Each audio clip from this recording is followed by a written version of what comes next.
皆さんこんにちは。海外在住トレーナーのようです。今日はアメリカで考えられている睡眠について話していきます。どうですかね。日本でも8時間は寝ましょうっていうのだいぶ定着してきたんじゃないかなっていうふうには思うんですけど、じゃあアメリカだと睡眠についてどういうふうに考えられているかってことをアメリカのパーソナルトレーナーとしての目線で解説していきます。はい。まず僕が働いていた、ワシントン DC のビーダフィットネスは高級会員制フィットネスクラブみたいな感じなんで、やっぱ金額も高いし、パーソナルトレーナーつけるってなると、月会費で多分2万5千円ぐらい払ってる。プラス、1回セッションあたり1万5千円ぐらいですかね。払ってるので、かなり高いと思います。高いジムになってます。なので、客層もやっぱそれなりの人たちが来てて、僕のお客さんなんかも本当に医者とか政府関係者、会計士、弁護士みたいな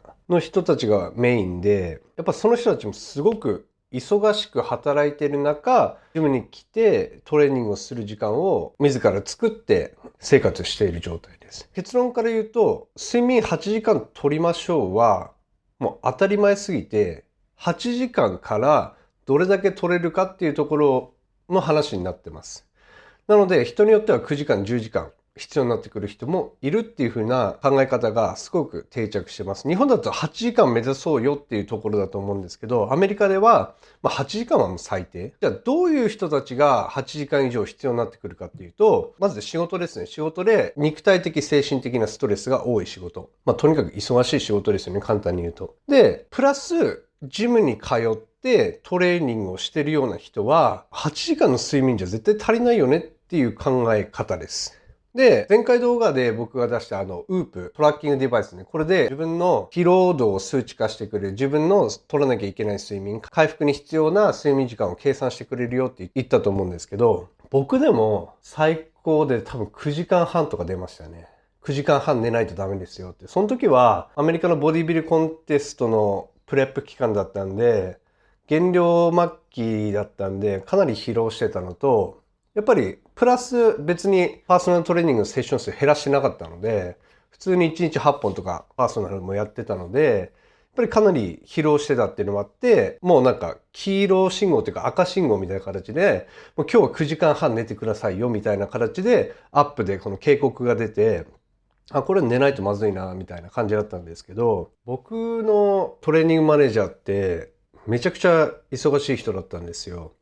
月に200本ぐらいパーソナルやってて、単純計算すると、週5働いてる、仮にですよ、週5働いてるとして、そうすると大体20日じゃないですか、一月。で、それで割ると、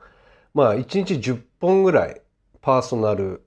やってました。で、マネージャーなんで、当然自分のお客さんやってればいいって話じゃないし、マネージャーはマネージャーの会議があって、経営陣と上層部とミーティングも合間合間にある。で、プラス彼はほぼ毎日自分のトレーニングもやってたので、彼のウープのスコアがとんでもないことになって、一番やばかったのは多分10時間半、睡眠時間10時間半取ってくださいみたいな警告がアプリ上で出てて、で、このウープって前回の動画で紹介しなかったんですけど、なんかコミュニティを作れるんですよ。コミュニティを作ってみんなで競い合えるみたいな。多分アプローチも多分あったと思うんですけど、そういう機能って。うちのビーダフィットネスのネイビーヤード10のコミュニティがあって、トレーナーも入ってたし、お客さんたちも入ってて、みんながどれだけトレーニングを追い込めてるか。で、どれだけボディケア、睡眠もしっかりとって回復努めているかみたいなのも、共有できるんですね。みんなグループのサイトみたいのがあって。で、そこに登録してると、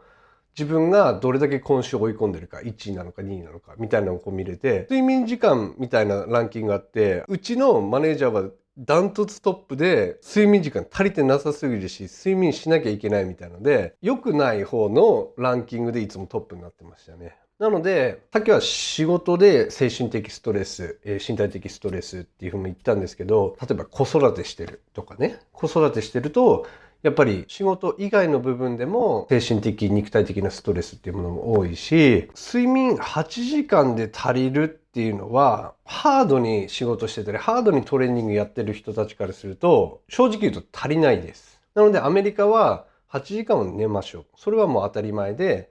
どれだけ自分に対して、体に対してダメージを与えてるかによっては、もう8時間以上、9時間、10時間って睡眠を取らないと体は回復しきれないよねっていう考え方になっています。で、そんな10時間も寝れないよとか寝る時間ないよっていう方は、別に夜の睡眠でそれだけ取らなくてもよくて、昼寝だったり移動中のちょっとした時間でも寝て、とにかく一日の睡眠時間をなるべく伸ばそうっていう形になっています。で、アメリカだとやっぱり忙しく働いて、稼いで、ジムにも行って自己投資していながらも睡眠時間をどれだけ確保できてるかっていうのがステータスみたいなところがあって、それもどれだけ自分の体を気遣ってるか、自分の体に対して投資してるかっていうところで判断されるようなものの一つになっています。でも実際、じゃあ9時間、10時間寝れてるかっていうと、みんな寝れてるわけではないです。僕の一番のお客さんは弁護士の方だったんだけど、その人は週5、僕とパーソナルやられてた方なんですけど、その人なんかは本当に5、6時間でしたかね。寝れてないってずっと言ってましたね。そういう人もいるんですが、でも考えとしては8時間は当然で、それ以上自分でトレーニングしてるのであればもっと取らなきゃいけないよねっていう考え方になっています。で、日本だとね、やっぱり寝れてないっていうのがちょっとかっこいいというか美徳とされてるところがあるので、これだけ仕事してる、これだけ寝ないでやれてるみたいなのが評価されてた文化だったので、今は多分だいぶ変わってきてると思うんですよね。企業での評価制度だったり、社会全体での睡眠をもっと取っていかなきゃいけないよねっていう考え方もシフトチェンジしてると思うので、8時間は寝ようって言ってると思うんですけど、なるべくやっぱりね、ハードにトレーニングするにはしっかり休んで回復させるってことが大事になってくるので、睡眠なるべくやっぱりしっかりとって次のトレーニングもっともっとパワフルに追い込んでいけるようにしていただけたらなというふうに思います。